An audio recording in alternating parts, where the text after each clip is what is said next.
చిన్నముషిడివాడ శ్రీ శారద పీఠానికి జీవీఎంసీ నోటీసులు జారీ చేసింది.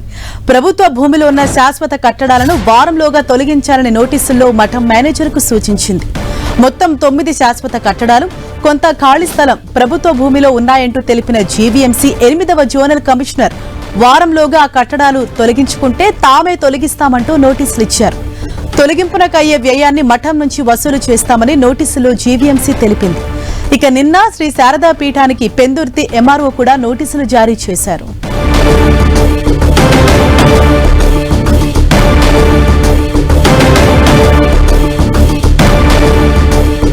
ఇదే విషయంపై మరింత సమాచారాన్ని మా ప్రతినిధి విక్రమ్ మనకు అందిస్తారు. విక్రమ్, శారదా పీఠానికి జీవీఎంసీ జారీ చేసిన నోటీసుల్లో ఏమని పేర్కొన్నారు?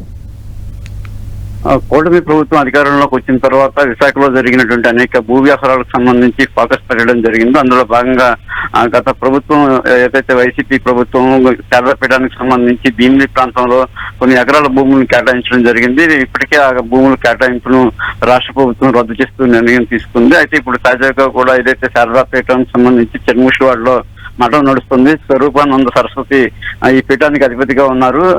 గత కొంతకాలం కూడా వైసీపీ ప్రభుత్వానికి సంబంధించి అనుకూలంగా వ్యవహరించారని చెప్పి అప్పట్లో కూడా అప్పట్లో ఉన్నటువంటి టీడీపీ అదేవిధంగా జనసేన వంటి పార్టీలను ఆరోపణలు చేసినటువంటి పరిస్థితి ఉండేది.